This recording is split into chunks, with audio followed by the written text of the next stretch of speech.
Assalamualaikum warahmatullahi wabarakatuh. Apa kabar pemirsa? Senang sekali dapat berjumpa dengan Anda bersama saya Winda Rahmadianti yang akan memandu pemirsa dalam program Dialog. Adapun tema yang akan diangkat dalam dialog kali ini ialah upaya penurunan angka stunting di Kabupaten Tabalong.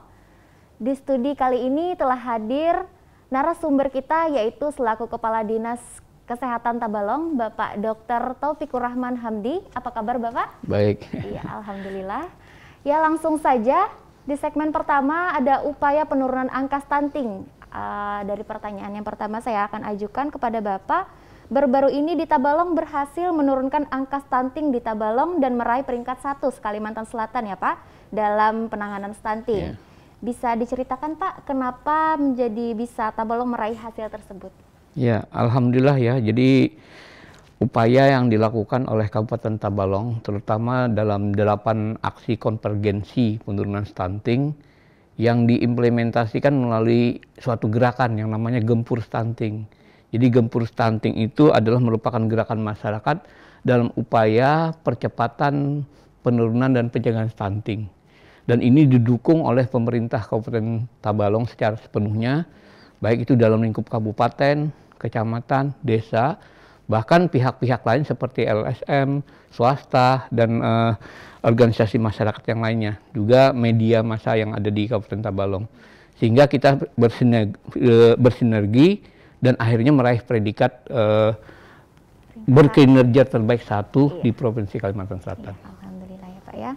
Terus kalau tahun sebelumnya kira-kira Tabalong di peringkat berapa nih Pak? Ya, jadi kalau kita amati ya sejak tahun 2019, ya, di mana di tahun 2019 kita berada di peringkat ke-13 dari 13 kabupaten kota.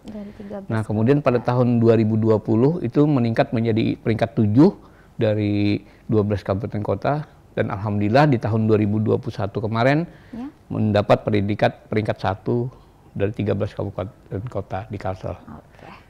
Untuk saat ini nih Pak, berapa persentase atau jumlah kasus stunting di Kabupaten Tabalong? Iya, kalau berdasarkan pendataan terakhir melalui EPPGBM atau istilahnya pencatatan pelaporan stunting berbasis masyarakat, itu kita sudah ada di angka 8,56% di tahun sekarang yang terakhir. Namun kalau kita flashback ke belakang, itu di saat tahun 2018 itu kita mencapai 28%. Kemudian menurun lagi di tahun 2019 17,65%. Kemudian di tahun 2020 itu 11,60%, 2021 8,88%, dan terakhir di tahun 2022 per Juli tadi itu adalah 8,56%. 8,56. Nah, namun kalau itu dilihat dari istilahnya pelaporan yang langsung di masyarakat by name by address, tapi melalui kegiatan survei yang dilakukan oleh nasional, melalui survei status gizi Indonesia, bahwa di tahun 2019 tersebut angka stunting kita sebesar 44,51. Nah, namun survei berikutnya di tahun 2021 itu turun jadi 28,2%. Nah, penurunan ini adalah 16,31%, yang paling tinggi di salah satu yang tertinggi di Provinsi Kalimantan Selatan. Penurunannya drastis sekali. Nah, jadi kalau di angka hasil survei dari pusat itu 28,2, tapi kalau berdasarkan EPPGBM yang dilakukan pengukuran langsung kepada anak-anak sasaran balita di Tabalong, itu sekarang angkanya adalah hanya 8,5%. Upaya yang dilakukan pemerintah dalam rangka pencegahan penurunan stunting di Kabupaten Tabalong kiranya apa Pak? Ya, kita memberikan suatu bentuk perhatian dan komitmen pemerintah. Pertama adalah di dalam hal regulasi dulu. Jadi tentu dalam hal gempur stunting, penanganan stunting itu dituangkan dalam bentuk regulasi. Iya. Nah, regulasi apa saja yang sudah dikeluarkan oleh pemerintah Tabalong dalam mendukung penurunan stunting ini? Pertama adalah berupa peraturan daerah nomor 10 tahun 2021 tentang RPJMD Kabupaten Tabalong. Yang kedua adalah peraturan Bupati nomor 25 tahun 2019 tentang daftar kewenangan desa lokal. Nah, di dalam Perbup ini di situ mencantumkan kewenangan desa dalam bagaimana upaya penanggulangan konvergensi stunting tadi. Baik. Nah, kemudian ada juga yang disebut dengan peraturan Bupati nomor 42 tahun 2020 tentang pedoman penyusunan anggaran pendapatan belanja di desa. Jadi desa melalui anggaran dana desa bisa menganggarkan untuk kegiatan pencegahan stunting ini. Dan yang terakhir adalah Perbup nomor 71 tahun 2021 tentang pelaksanaan gerakan masyarakat dalam upaya percepatan penurunan pencegahan stunting yang disebut dengan gempur stunting tadi. Nah, ini adalah fenomena tonggaknya dalam bagaimana Tabalong bersinergi untuk dalam gempur stunting, menurunkan stunting melalui Perbup nomor 71 tahun 2021 itu. Nah, di samping itu juga pemerintah memastikan ketersediaan tenaga yang dapat mengenali dan mengidentifikasi faktor risiko dengan stunting. Juga dukungan pembiayaan ya, kemudian bantuan kepada kelompok sasaran, ekonomi keluarga ya, kemudian pembinaan industri dan sebagainya. Jadi ini semua bersinergi. Karena dalam hal menangani stunting ini tidak bisa dilakukan oleh satu dinas instansi saja, tapi semua secara konvergensi bersama-sama untuk menanggulangi stunting. Nah, ini semua sudah terlaksana di Kabupaten Tabalong, sehingga inilah yang memberikan dampak penurunan stunting yang luar biasa tersebut. Oke, baik Pak. Untuk pihak-pihak yang terlibat dalam mendukung upaya penurunan stunting ini kira-kira siapa saja, jadi Pak? pihak yang terlibat itu makanya kita sebut dengan konvergensi. Jadi konvergensi itu sebenarnya pembagian tugas ya, baik itu dari pemerintah pusat sampai ke pemerintah daerah ya. Kemudian kita libatkan itu kalau di pusat itu sampai 28 kementerian. Nah, kalau kita juga kepada beberapa SKPD ya yang mengampu yang terkait dengan stunting. Kemudian ke pihak swasta juga kita berikan, kemudian ke pihak pemerintah ke bawah, yaitu sampai ke desa maupun kelurahan ya, kemudian PKK ya, LSM, mass media juga ikut terlibat dalam nanti kalau ditanyakan dari pihak-pihak yang terlibat tersebut. Iya. Baik, untuk faktor penyebab anak mengalami stunting kiranya kalau boleh tahu? Nah, jadi gini. Sebelum kita beranjak ke masalah penyebab, perlu kita sampaikan apa itu stunting dulu. Jadi stunting itu adalah suatu keadaan gagal tumbuh pada anak. Nah, artinya anak itu gagal dalam pertumbuhan tumbuh maupun gagal dalam pertumbuhan otaknya. Jadi tubuh dan otaknya mengalami gangguan. Itu yang disebut dengan stunting. Nah, ini diakibatkan karena kekurangan gizi yang kronis dalam waktu yang lama. Jadi biasanya penampilannya anak lebih pendek dari anak normal seusianya dan memiliki keterlambatan dalam berpikir. Jadi kemampuan motorik dan sensorik pada otaknya mengalami hambatan perkembangan. Nah, itu yang disebut dengan stunting. Nah, kalau penyebabnya ini kita sebut dengan penyebab langsung dan tidak langsung. Nah, yang disebut dengan penyebab langsung itu adalah karena faktor kekurangan gizi dalam waktu yang lama tadi. Biasanya itu pada 1000 hari pertama kehidupan.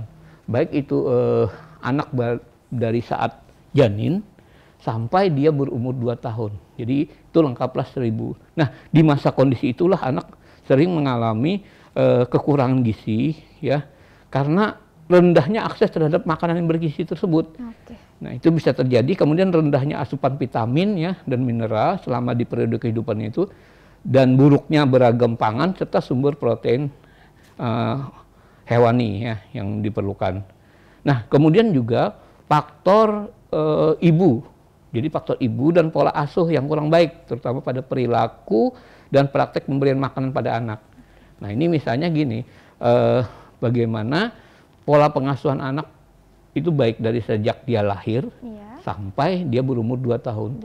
Nah, ini sangat berpengaruh terhadap kejadian stunting itu sendiri. Nah, inilah yang kita sebut dengan penyebab langsung tersebut. Kemudian tentu ada penyebab lain yang disebut dengan penyebab tidak langsung. Nah, ini kondisi-kondisi yang berpengaruh terhadap kesehatan ibu dan anak. Seperti misalnya faktor infeksi ya. Jadi kebetulan misalnya ibunya ngalami infeksi sehingga ganggu dalam proses pertumbuhan janinnya. Nah, begitu juga pada saat anak baru lahir, dia mau tumbuh, dia mengalami penyakit infeksi dan sebagainya, ini akan menghambat daripada pertumbuhannya. Ini yang penyebab tidak langsungnya. Jadi tadi yang langsungnya dari faktor gizinya, yang tidak langsung dari faktor lingkungan seperti kondisi ibu maupun penyakit yang diderita baik anak maupun ibu sejak masa hamilnya. Sejak masa hamil sama masa pertumbuhan ya Pak ya. Ya, dari yang Bapak jelaskan tadi, kira-kira untuk langkah pencegahannya Nah, Ada Kak? kalau kita pencegahan itu pencegahan ada namanya pencegahan spesifik maupun pencegahan sensitif. Iya. Kalau pencegahan spesifik yang biasanya dilakukan oleh Dinas Kesehatan itu terletak pada periode 1000 HPK atau 1000 hari pertama kehidupan, yaitu sejak pada saat anak dalam kandungan sampai dia berumur 2 tahun. Nah, pencegahannya tentu saja melalui intervensi gizi tadi. Jadi bagaimana kondisi gizi ibu pada saat hamil ya dijaga betul, jangan sampai anemi misalnya, jangan sampai kekurangan energi kronis. Kemudian pada saat anak lahir itu pola pemberian makannya harus benar. Yang mana pada tahapan dari lahir sampai umur 6 bulan itu dengan ASI eksklusif. Kemudian dari 6 bulan itu ada pemberian makanan tambahan yang namanya MPAC. Nah, menyusui tetap sampai 2 tahun dan ditambah dengan pola pemberian makan anak dengan MPAC sampai umur 2 tahun. Nah, kemudian juga kita harus melakukan intervensi terhadap lingkungan sekitarnya. Jadi bagaimana pola hidup bersih dan sehat supaya anaknya jangan sakit. Itu yang terpenting. Anak jangan sakit di masa-masa tersebut ya. Pertumbuhan ya, Pak, ya, sehingga tidak mengganggu dari pertumbuhan badannya maupun perkembangan otaknya. Itu yang merupakan upaya pencegahan. Ya, Pak, ya? Ya. Nah, kemudian kalau saya tadi bilang spesifik 1000 HPK, tentu ada juga pencegahan yang sensitif. Sensitif ini adalah faktor-faktor di luar 1000 HPK tadi. Maksudnya bagaimana kita memelihara sanitasi lingkungan yang bersih ya. Kemudian pencegahan-pencegahan terhadap calon ibu. Nah, ini misalnya remaja putri ya, biasanya diberikan makanan tambahan misalnya zat besi tambahan selama 52 kali per tahun atau per minggu. Itu remaja putri udah dikasih. Kemudian calon pengantin juga diberikan edukasi ya, bagaimana dia cara pada saat dia hamil memelihara kehamilan dan sebagainya. Nah, ini kemudian tadi yang modifikasi terhadap lingkungan sekitarnya, misalnya pengadaan sanitasi lingkungan berupa air bersih ya, jamban yang saniter dan sebagainya. Ini secara komprehensif sangat berpengaruh. Nah, itulah upaya-upaya bagaimana supaya mencegah terjadinya stunting pada bayi kita tersebut. Iya, baik Pak. Yang selanjutnya ciri-ciri anak yang dikatakan mengalami stunting itu kiranya dapat terlihat?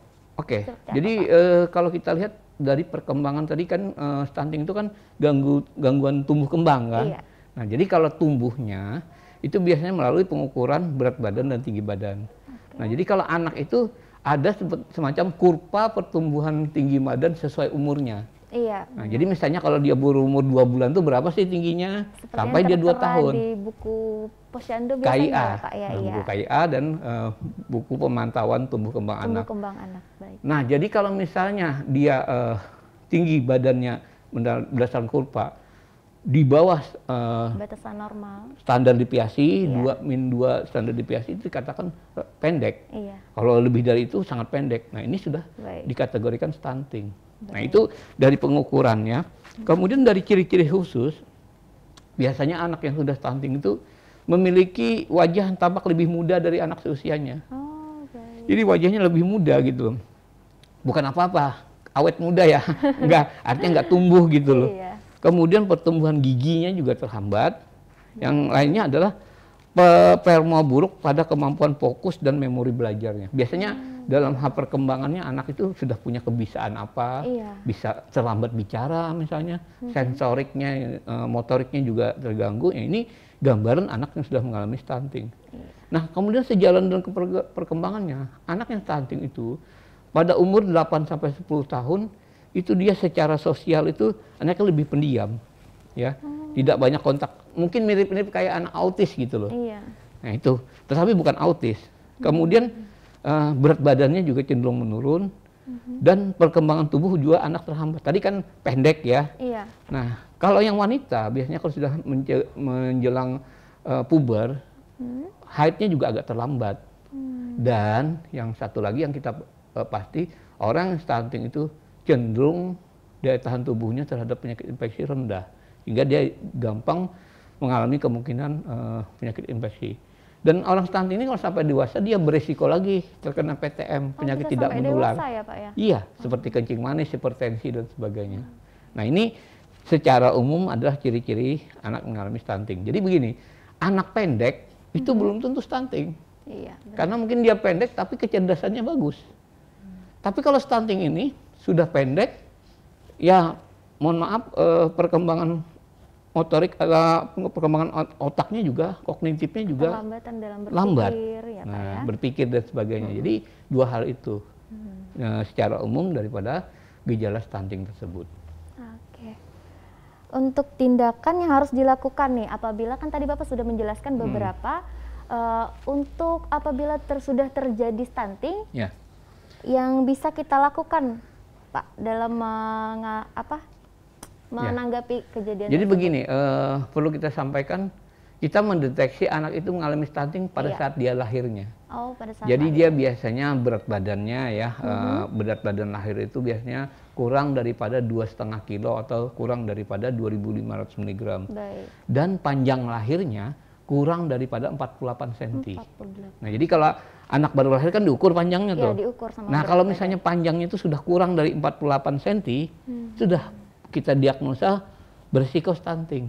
Nah, jadi intervensinya adalah sejak dia sudah terdeteksi begitu, bagaimana kita melakukan pemenuhan gizinya lebih optimal. Jadi kalau udah begitu panjangnya udah ketahuan ya, berarti dia karena makanan bayi utama itu kan ASI eksklusif sampai 6 bulan. Itu harus optimal, bisa jalan ASI eksklusifnya.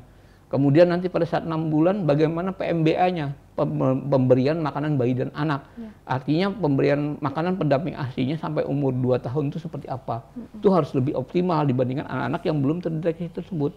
Nah, harus kita lakukan. Yang terpenting adalah menjaga kesehatan supaya anaknya jangan sakit. Nah, ini kita jaga syaratnya tidak boleh sakit. Sekali dia sakit, maka akan menghambat lagi pertumbuhannya. Apalagi seperti diare ya. Anak yang diare itu akan menguras itu berat badannya dan sebagainya. Benar, Bang. Yang terakhir adalah menjaga kebersihan lingkungan sekitarnya. Jangan sampai misalnya lingkungan yang tidak bersih sebagainya bisa berisiko mengalami kecacingan, penyakit infeksi seperti demam berdarah, kemudian malaria, kemudian TBC, ini tidak boleh terjadi di lingkungan tersebut. Nah, dengan hal tersebut kita lakukan, mudah-mudahan walaupun sudah terdeteksi stunting dengan berat panjang kurang dari 48 cm, di masa pertumbuhannya setelah umur 2 tahun itu bisa kita kejar. Karena satu hal, kalau anak sudah lewat umur 2 tahun, maka stuntingnya tidak bisa dicegah lagi. Itu jangan lupa. Jadi makanya di 1000 HPK tadi, itu harus dilakukan. Kalau sudah sampai lewat 2 tahun, itu tidak akan. Kenapa? Secara teori, pertumbuhan otak anak itu sudah optimal pada umur 2 tahun, sudah 80%. Coba bayangkan kalau anaknya sudah stunting, sudah nambah 20% itu tidak bisa ngejar lagi keterlambatan dalam perkembangan otaknya. Nah, tadi syaratnya makanya 1000 HPK yaitu berapa? Semasa kandungan sampai di umur 2 tahun 1000. Nah, itu harus dilakukan. Itu tadi. Jadi ini ada upaya pencegahan, ada upaya penanggulangan. Nah, penanggulangan tadi sejak start dia lahir sampai dia umur 2 tahun itu benar-benar optimal. Dijaga kesehatannya, lingkungannya diperbaiki, dan pemenuhan gizinya dipenuhi. Itu. Seandainya dalam kurun waktu 2 tahun ke bawah tadi, ibunya mengalami misalnya ASI-nya tidak jalan atau seperti apa? Nah, saya perlu sampaikan tadi kan bahwa pencegahan itu kan sejak ibu masa hamil. Iya. Jadi sebetulnya kalau ibu tuh hamil, itu harus dijaga dah. Misalnya dengan pemberian tablet darah, tambah darah, itu 90 hari selama. Kenapa? Karena ibu hamil nggak boleh anemi. Kalau dia anemi itu apa? Kalau misalnya kadar HB-nya di bawah 12 gram per DL. Nah, itu sudah harus diintervensi. Kemudian ibunya selama hamil nggak boleh sakit. Ya, biasanya diberi toksoid tetanus ya dan sebagainya. Dan gizi ibunya juga. Jadi orang hamil itu standarnya harusnya naiknya berat badannya berapa sebagainya. Ini harus dipantau terus. Nah, jadi jangan meremehkan ya Pak. Iya, pemberian betul. Obat biasanya banyak yang meremehkan kalau diberi obat dari puskesmas. Nah, makanya itu. Jadi itu dan pada saat itu biasanya ibu yang nggak sehat semasa hamilnya, yang HB-nya rendah, itu otomatis ASI-nya juga akan terhambat. Makanya pada saat antenatal care, misalnya penjagaan brisnya ya, pemeliharaan pemberian gizinya itu sangat diperhatikan, sehingga pada saat lahir itu istilahnya ASI-nya sudah bisa keluar. Jadi tidak bisa begitu lahir baru memikirkan ASI-nya.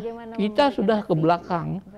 Bahkan saya bilang tadi dari calon pengantin, bahkan gadis remaja itu sudah harus kita intervensi saat itu, karena para gadis remaja ini adalah calon ibu ke depannya. Benar. Nah ini. Oke, pemirsa, setelah iklan berikut ini kita akan lanjutkan obrolan kita mengenai program apa saja yang akan dilaksanakan pemerintah dalam rangka penurunan angka stunting di Kabupaten Tabalong. Jangan kemana-mana, tetap di program Dialog. Terima kasih.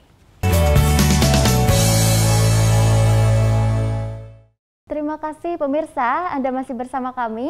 Di segmen kali ini saya akan membahas tentang program pencegahan stunting, di mana salah satu programnya yaitu wajib pemeriksa kesehatan 3 bulan pranikah untuk calon pengantin. Bisa dijelaskan Pak tujuan dari program tersebut?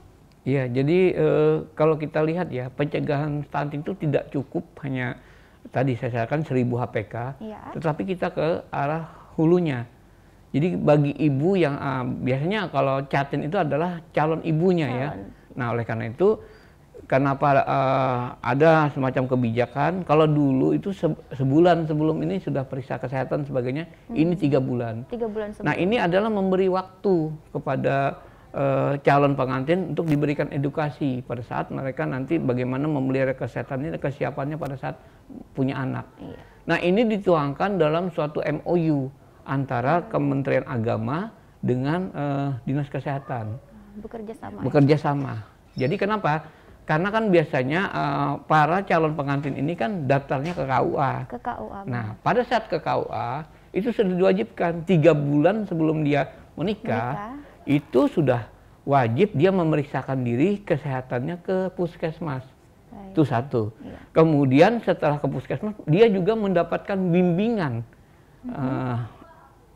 istilahnya pernikahan ya, ke KUA. Nah, 2 hal ini saling kombinasi kami. Jadi di KUA itu ada muatannya bagaimana menciptakan keluarga yang bagaimana.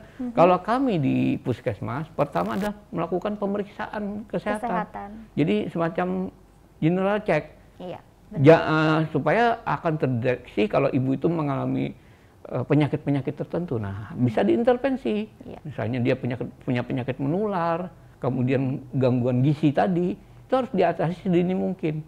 Baik. Kemudian diberikan vaksinasi dan sebagainya. Oleh karena itu, waktunya dibuat 3 bulan. Baik. Beda dengan dahulu. Ini dalam hal upaya pencegahan stunting itu sendiri. Jadi sudah dituangkan dalam MOU antara Dinas Kesehatan dan Kemenak. Kemudian nanti pembagian tugasnya adalah pada saat 3 bulan itu dia juga ke puskesmas dan ke KUA tadi. Kalau semisal dia menikah secara cepat gitu Pak, mungkin tidak ada jangka waktu 3 bulan sebelumnya, itu bagaimana Pak? Nah sebetulnya kan kalau sekarang ini orang mau menikah itu pasti sudah mendaftar dulu kan. Iya. Nah ini jadi ya sebetulnya yang idealnya adalah 3 bulan. Iya. Kalau dia yang mendesak ya kita upayakan di waktu dia mendaftar itu sudah direkomendasikan semuanya untuk terlengkapi ya Pak ya? Terlengkapi sebagainya. Tadi, ya. Minimal begitu. Jadi antara 3 bulan sampai 1 bulan menjelang menikah itu sudah dilakukan intervensi. Lebih baiknya 3 bulan sebelum ya Pak ya. Dan jangan lupa ada revisi terhadap Undang-Undang Perkawinan bahwa sekarang kan yang terbaru itu minimal usia untuk menikah itu adalah 19 tahun. 19 tahun. Tidak boleh lagi di bawah 19 tahun ya. Secara aturan. Kenapa demikian? Ini terkait dengan ibu. Karena ibu itu yang usia idealnya untuk hamil itu adalah umur 20 sampai 35. Iya, itu yang aman. Jadi kalau misalnya dia terlalu cepat umurnya di bawah 20, itu akan beresiko. Baik itu pada diri ibunya maupun anaknya tadi. Ya bisa beresiko stunting.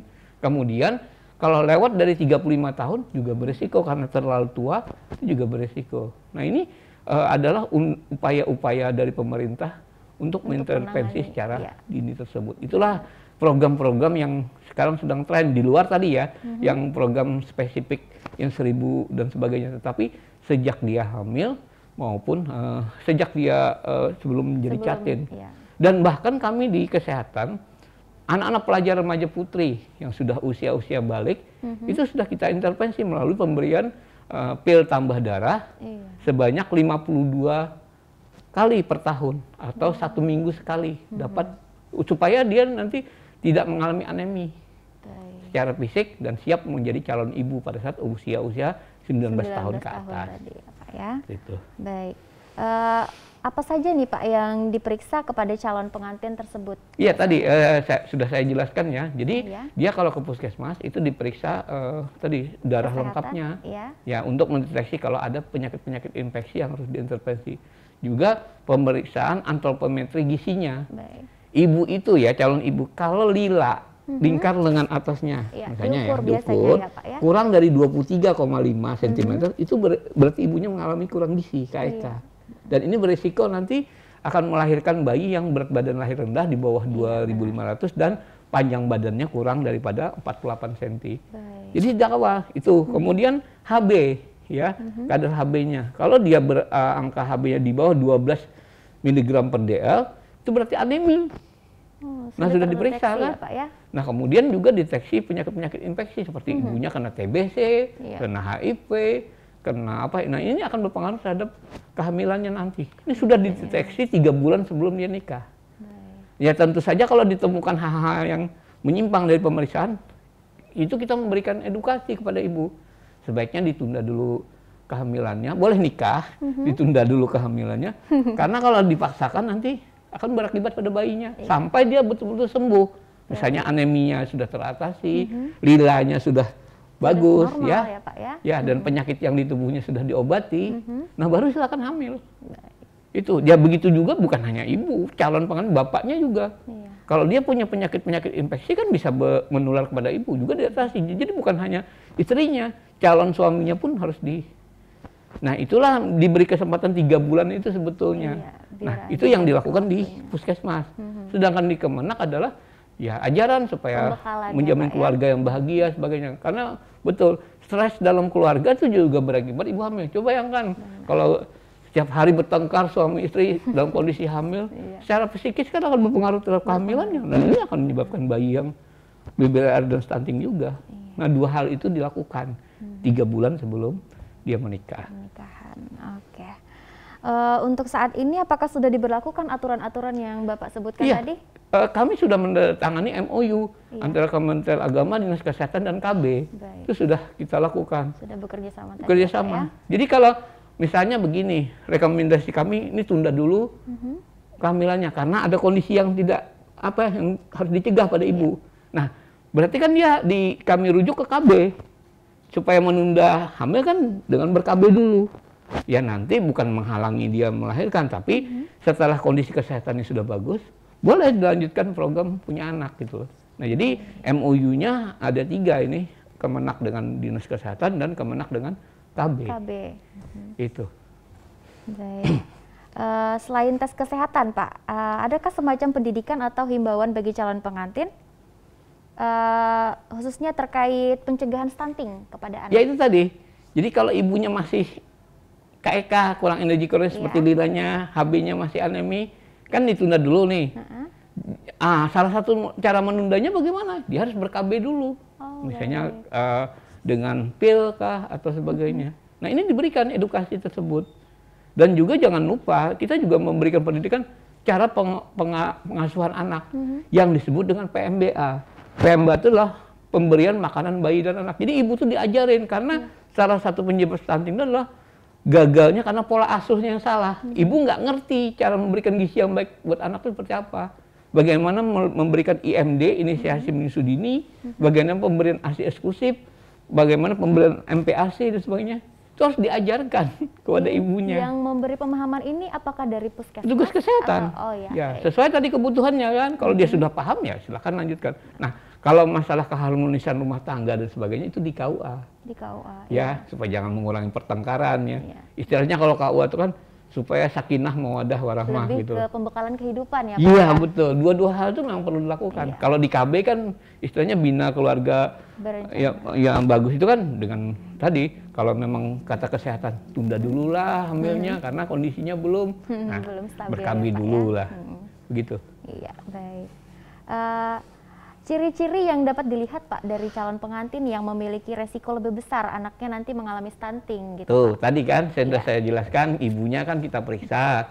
Dia punya lingkar lengan atas, nilainya kurang dari 23,5, iya. HB-nya kurang 12. Dan pada saat pemeriksaan umumnya terdeteksi mengalami penyakit infeksi. Iya. Seperti kecacingan misalnya, malaria, TBC, sebagainya. Itu harus diobati semua. Iya. Kita tuh idealnya bagi kesannya adalah ibunya tuh betul-betul sehat secara gizi dan tidak ada penyakit, baru siap hamil. Kalau dia dipaksakan hamil, nah nanti akan berpengaruh kepada janinnya. Nah ciri-ciri itulah yang kita deteksi melalui pemeriksaan 3 bulan menjelang dia nikah tersebut. Tadi, iya. Baik. Selain itu Pak, seberapa penting pengaruh dari ASI eksklusif bagi bayi untuk bayi khususnya dalam pencegahan stunting? Baik, Pak? tadi kan sudah saya sampaikan ya dalam pencegahan secara spesifik dari 1000 HPK. Tapi begitu dia lahir, sangat pentingnya adalah bahwa ASI eksklusif itu ASI saja, karena ASI itu merupakan makanan yang paling utama diberikan pada bayi. Dia merupakan sumber energi dan pertumbuhan gizi yang pertama. Kelebihan ASI adalah, pertama ASI itu mengandung zat-zat antibodi untuk pencegahan penyakit. Kedua, secara gizi itu mencukupi semua kebutuhan karena dideteksi semua asam amino, kebutuhan energi yang penting untuk pertumbuhan otak itu ada di ASI eksklusif. Juga ASI eksklusif itu mencegah diare dan sebagainya. Dan jangan lupa, anak yang disusui ibu secara emosional itu lebih bagus ya, karena hubungan emosional anak dengan anak tuh ibu terjalin. Dan ini akan mempengaruhi pertumbuhan otaknya. Iya. Makanya saya bilang tadi, pentingnya ASI eksklusif pertumbuhan otaknya terjamin baik karena ada hubungan emosional ibu anak. Kemudian di dalam ASI eksklusif itu ada zat-zat pencegah infeksi sebagainya, ke diare dan sebagainya. Dan kandungan dari ASI luar biasa, sangat lengkap sekali kebutuhan gizi yang dibutuhkan untuk pertumbuhan sampai umur 6 bulan. Luar biasa. Itulah saya bilang betapa pentingnya yang Anda tanyakan nih ASI eksklusif ini. ASI eksklusif. Itu. Ya, seandainya nih Pak tadi tidak dapat memenuhi kebutuhan anak dengan ASI, apakah dengan supor anak bisa membaik? Jadi begini dulu, jangan menyerah dulu. Ya, maksud saya begini, jangan menyerah dulu. Iya. Sekarang tuh ada formula-formula yang bisa memancing produksi ASI. Iya. Itu harus dilakukan dulu. Dan tidak terlaksanya menyusui itu ada faktor lain apa? Misalnya karena putingnya yang tidak ada atau pecah. Itu bisa melalui vakum dikeluarkan ASI-nya, kemudian ditampung, diberikan dengan metode yang lain. Jangan menyerah dulu. Iya. Nah, tapi kalau semua itu sudah dilakukan, ASI-nya nggak ada, ya, kemudian sebagainya, ya itu adalah cara terakhir. Harus diberikan, tapi support tidak akan menggantikan ASI sampai kapanpun, semahal apapun support, ya. Tapi ya kita tidak ada cara lain. Tapi jangan dulu jadi alasan. Karena nggak mau keluar, udah. Nah, ini ibunya harus selalu dimotivasi. Dan saya bilang tadi, kuncinya pada saat dia hamil 9 bulan loh. Iya. Disuruh mempersiapkan ASI itu. Lumayan lama ya Pak ya. Iya, kenapa nggak dimanfaatkan dengan banyak, misalnya contoh ya, mengkonsumsi katu ya, tumbuh-tumbuhan hijau dan sebagainya. Sekarang lebih mudah karena banyak obat-obatan kan. Iya. Itu harusnya sudah dipanjang 9 bulan waktu hamil itu loh. Nah, jadi sebetulnya kalau dia waktu setelah melahirkan tidak bisa memberikan ASI, itu karena kesalahan 9 bulan itu. Itu saya perlu tekankan. Jadi kalau memang sudah terlanjur ya sudah tadi, upayakan dulu, jangan menyerah. Tapi kalau sudah juga ya cara terakhirnya itu. Tapi support tidak akan menggantikan ASI. Pertama itu, yang kedua mahal. Iya kan, beli support kan menambah beban keluarga lagi. Ya kalau keluarganya mampu, kalau enggak tambah ini kan. Apalagi sekarang kan banyak ibu-ibu yang kayak malas ASI anak gitu, mending support aja. Apalagi ibu-ibu sekarang banyak yang kerja. Itu yang persepsi yang salah kan. Iya. Itu yang harus kita berikan pemahaman. Ya maaf, ada ketakutan dari ibu akan merubah bentuk tubuh dan semuanya, itu salah semua itu persepsi. Bahkan kalau ibu yang tidak menyusui karena dia secara hormonal terjadi, itu malah menyebabkan mastitis ya. Mastitis itu kan radang ya, karena terkandungnya ASI yang tidak dikeluarkan gitu loh. Itu malah ibu tambah stres nanti. Biasanya bisa sakit ya Pak ya? Iya, karena kan nggak dikeluarkan dengan baik gitu. Harusnya. Nah, itulah pentingnya ASI eksklusif ini. Khususnya sebetulnya secara umum untuk kesehatan bayi juga, bukan hanya sekedar untuk stunting saja. Dan apalagi dalam kondisi terdeteksi bakal terjadi stunting. Iya, baik. Oke. Pemirsa, kita rehat dulu sejenak. Kita akan kembali setelah iklan berikut ini.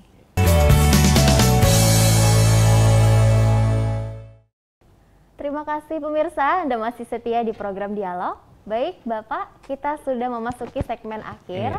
Iya, yang pertama akan saya ajukan pertanyaan kembali, Pak. Adakah desa yang menjadi prioritas dalam penanganan di stunting di Kabupaten Tabalong? Iya, jadi begini, kita melakukan analisa data kan melalui pengukuran tadi kan di seluruh dari 121 desa dan 10 kelurahan. Jadi 131 ya. 131. Nah, di situ kita punya data. Nah, dari data ini kita akan melihat mana desa-desa atau kelurahan yang angka stuntingnya tinggi di atas angka rata-rata kabupaten. Nah, inilah yang kita tentukan, kita pilih sebagai desa yang kita sebut dengan lokus stunting.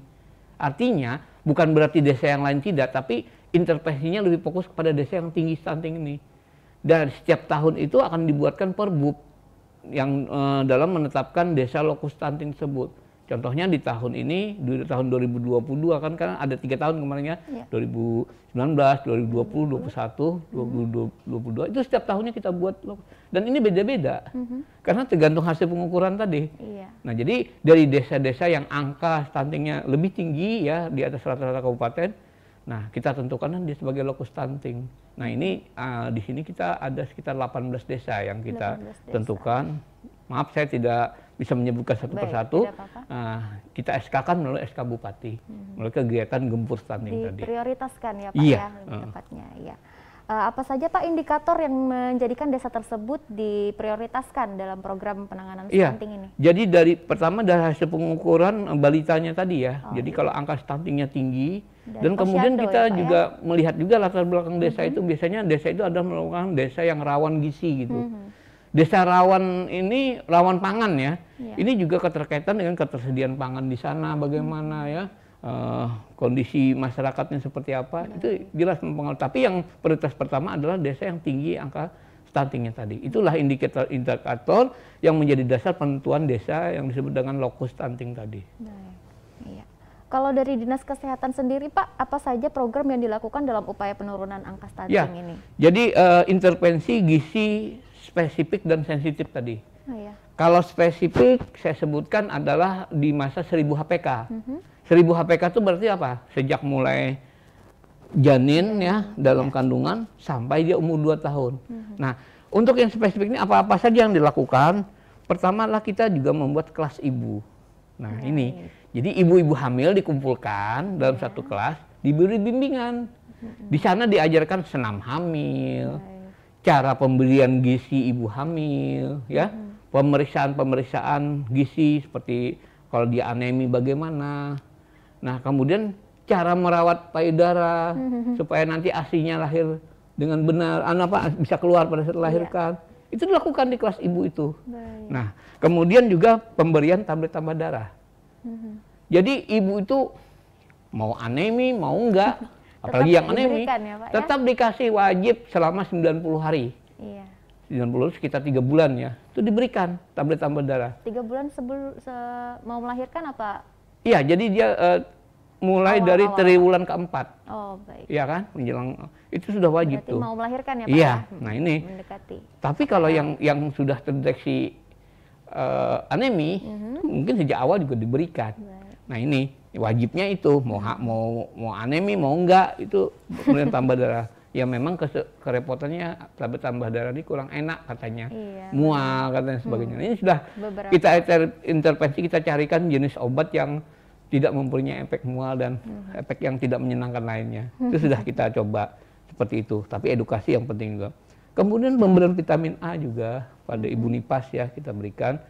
Kemudian kita berikan juga ANC tadi, antenatal care ya, pemeriksaan ya biasanya 4 kali minimal ya selama kehamilan. Kemudian pelayanan persalinan yang jelas ya, jadi supaya ibu tuh melahirkan dengan baik, termasuk pelayanan bidan, ambulan dan sebagainya itu harus kita lakukan. Nah, jangan lupa kita pemberian buku KIA tadi. Jadi buku KIA itu digunakan bukan pada saat anak lahir, sejak ibu hamil sudah membawa buku KIA. Seharusnya dibaca terus ya Pak? Betul, di sana lengkap sekali petunjuknya. Kalau ibu mau belajar di situ, saya pikir selamat deh. Anunya ya. Kemudian penyediaan rumah tunggu kelahiran juga ada RTK. Nah ini juga diberikan program kami. Kemudian imunisasi ya. Kemudian untuk yang bayi setelah lahir namanya layanan MTBS di Puskesmas, manajemen terpadu balita sakit. Jadi tadi saya sampaikan anak jangan sampai sakit ya. Kalau sudah sakit ya jangan sampai memberat. Lalu ada layanan MTBS. Ada ya apa istilahnya tadi saya sampaikan pojok tadi ya, manajemen laktasi, mengajarkan ibu bagaimana cara menyusui yang baik dan benar, itu juga dilakukan di puskesmas sebagainya. Nah, hal-hal ini kita lakukan selama 1000 HPK sampai menjelang anak umur 2 tahun. Pemberian vaksinasi ya, imunisasi juga penting kan, supaya anak yang sakit. Nah, kemudian pemberian vitamin A ya, kemudian tadi program ASI eksklusif dan namanya PMBA, pemberian makanan bayi dan anak. PMBA ini dilakukan petunjuk pada ibu bagaimana ibu sudah mulai memberikan MPASI sejak umur 6 bulan sampai 2 tahun. ASI-nya terus dilanjutkan sampai 2 tahun, tapi anak tidak cukup dengan ASI saja kalau sudah 6 bulan. Makanya PMBA diajarkan pada ibu.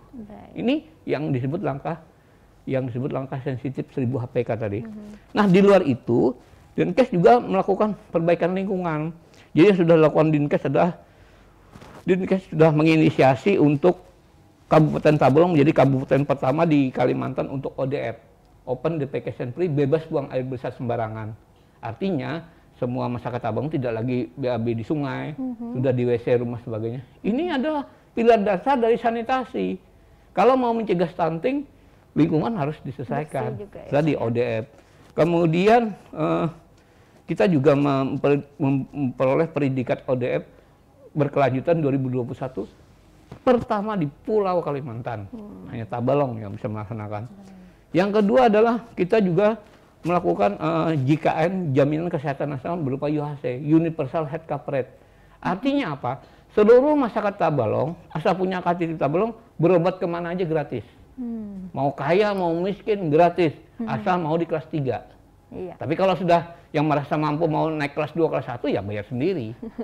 Jadi artinya orang di desa mau melahirkan, mau berobat, tidak ada masalah lagi biaya karena sudah dijamin pemerintah melalui program Universal Health Coverage tadi. Seluruh warga Tabalong itu gratis berobat ke puskesmas ataupun ke rumah sakit, kecuali ke dokter swasta. Nah, ini sudah kita lakukan juga. Kemudian kita menginisiasi Perda KTR, kawasan tanpa rokok, karena rokok juga bisa berpengaruh loh terhadap ibu hamil sebagainya. Kemudian peningkatan perilaku hidup bersih dan sehat, PHBS, melalui gerakan masyarakat atau Germas, serta pencegahan malaria. Nah, alhamdulillah Tabalong di bulan Mei tadi, saya mewakili Pak Bupati menerima predikat eliminasi malaria tingkat nasional di Kabupaten Tabalong. Ini berarti kan ibu hamil aman dari malaria. Coba bayangkan kalau ibu hamil kena malaria, karena plasmodium itu bisa melisis dari eritrosit, ibunya akan anemi lagi. Nah, karena sudah anemi sudah kita eliminasi, aman deh, ya kan? Ibu hamilnya nggak bakal kena anemi lagi. Nah, ini sudah kita lakukan. Kemudian pelayanan ramah anak di puskesmas ya, sudah dilakukan. Pemberian tablet tambah darah untuk remaja putri itu sebanyak 52 tablet setahun atau 1 tablet per minggu, itu sudah kita lakukan juga. Nah, upaya-upaya ini secara spesifik dan sensitif itu kita sudah laksanakan di Kabupaten Tabalong, dan hasilnya sudah kita bisa rasakan, penurunan stuntingnya luar biasa. Bahkan kita sudah mendapat predikat penurunan yang terbaik di Kalimantan Selatan. Kalau untuk dari pihak laki-laki Pak, untuk penanganannya tadi kan Bapak beberapa kali menjelaskan dari pihak remaja perempuan semisal. Kalau dari mungkin dari laki-lakinya? Ya, ini gini, penyebab langsung dan tidak langsung ya. Kalau tentu kita untuk pembenahan lingkungan ya, tentu kan peran bapak-bapak yang sangat penting, bukan ibu ya, sanitasinya ya. Kemudian bapak-bapak juga bisa mendorong ibu-ibu untuk bagaimana cara pemberian makan pada anak kan. Kan bukan ibu saja yang harus memperhatikan pola asuh tadi yang penting. Karena penyebab stunting itu salah satunya adalah kegagalan pola asuh dalam hal gizi di rumah tangga. anak itu kalau bisa gizinya jangan diserahkan sama pembantu lah, ya kan? Iya. Harusnya ibu dan bapak yang dan tugas ini bukan tugas ibu saja, bapak. Jadi kalau peranan bapak itu dari segi edukasinya, bapak harus mempelajari masa stunting dan sejak pranikah tadi kan bimbingannya kan berdua itu. Walau yang diperiksa ke puskesmas bukan ibunya aja, bapaknya juga. Karena saya bilang nanti kalau bapaknya punya penyakit menular juga harus diobati. Sama di KUA kan, juga di bapak ibu juga kan. Nah jadi stunting ini bukan ibu itu hanya sebagai objek, bisa sebagai objek juga sebagai subjek. Ya anak juga begitu sebagai objek dan subjek. Tetapi kalau bapak itu kan sebagai subjeknya kan, yang memotivasi keluarganya bagaimana supaya jangan terjadi stunting di keluarga. Nah itu. Jadi peran Bapak juga sangat penting. Baik. Yang terakhir Pak, apa harapan Bapak nih terkait upaya penurunan stunting di Tabalang? Begini loh, hakikatnya kejadian stunting itu tidak hanya bersifat antar generasi, dari ibu ke anak saja, tetapi transgenerasi. Bahwa stunting itu sebetulnya adalah dampak dari nenek dulu. Jadi 100 tahun sebelum kita mengalami sekarang. Dan apa yang kita lakukan sekarang ini akan berpengaruh 100 tahun ke depannya, 2 generasi loh pengaruhnya. Jadi kalau kita sekarang berupaya menangani stunting, ini dampaknya itu 2 generasi. Kenapa? Makanya stunting itu kan disampaikan untuk mengatasi, karena Indonesia di tahun 2030 akan mendapatkan bonus demografi. Nah jangan sampai bonus demografi ini isinya adalah orang-orang yang stunting.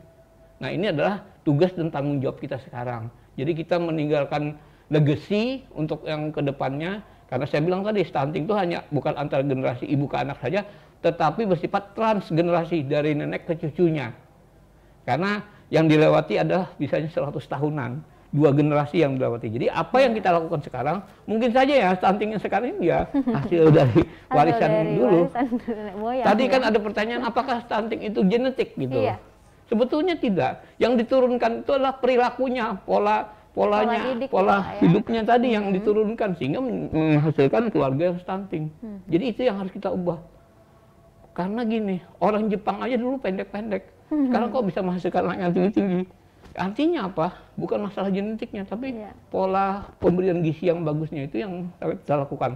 Jadi sekali lagi, kejadian stunting tidak hanya bersifat antar generasi, tapi transgenerasi. Yang ini adalah merupakan dampaknya bisa sampai 100 tahun ke depan. Itu harapan saya.